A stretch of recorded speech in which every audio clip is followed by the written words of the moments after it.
Hello, আসসালামু আলাইকুম everyone. প্রতিদিনের মতো আজকেও নতুন একটি রেসিপি নিয়ে হাজির হলাম। আজকে শেয়ার করব চিংড়ি মাছের একটি ভুনা রেসিপি। তো ভুনাটি করার জন্য আমি কিছু ছোট চিংড়ি আর দুইটা বড় সাইজের চিংড়ি মাছ নিয়েছি।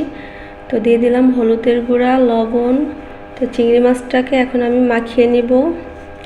চিংড়ি মাছগুলোকে আমি তেলে প্রথমে ভেজে নিব। তো কড়াইতে তেল দিয়ে দিলাম। তেলটা আমার প্রায় গরম হয়ে গেছে। এখন আমি চিংড়ি মাছগুলোকে দিয়ে দিচ্ছি। তো একে একে সব চিংড়ি মাছগুলো দিয়ে আমি চিংড়ি মাছটা হালকা করে ভেজে নিব। বেশি ভাজলে চিংড়ি মাছটা আবার শক্ত হয়ে যেতে পারে। অনেকেই অনেকভাবে চিংড়ি মাছ ভুনা করে থাকে, তো আমি সম্পূর্ণ আমার মতো করে চিংড়ি মাছটা ভুনা করব।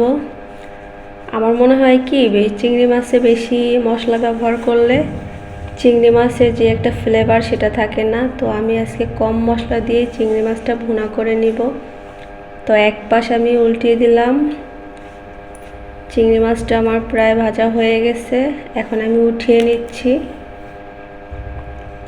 তো সবাই পুরো ভিডিও জুড়ে আমার সাথেই থাকুন। এখন আমি কড়ার ওই তেলের ভিতরে দিয়ে দিচ্ছি 1 কাপ পরিমাণ পেঁয়াজ কুচি। পেঁয়াজটাকে আমি এখন ব্রাউন কালার হওয়া পর্যন্ত ভেজে নিব। তো আপনারা চেষ্টা করবেন পেঁয়াজের পরিমাণটা একটু বেশি দেওয়ার জন্য চিংড়ি মাছ ভুনায়, তাহলে টেস্ট বেড়ে যাবে। তো দিয়ে দিলাম রসুন বাটা, তারপর দিচ্ছি জিরা বাটা। এখন দিয়ে দেব সামান্য হলুদের গুঁড়ো, তারপর দিয়ে দেব মরিচের গুঁড়া, দিলাম স্বাদ মতো লবণ, তারপর দিচ্ছি ধনিয়া গুঁড়া।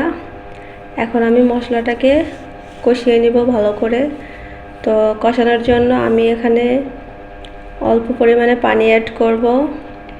মশলাটা যত ভালো করে কষানো হবে তরকারির টেস্টটা তত বেশি বাড়ে।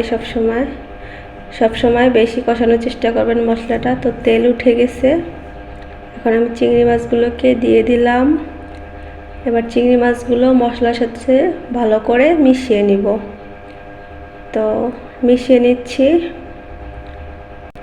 এভাবে ভুনা করে দেখবেন, আশা করছি ভালো লাগবে। তো একটা টমেটো কুচিও দিয়ে দিলাম। আবারও আমি ভালো করে মিশিয়ে নিচ্ছি।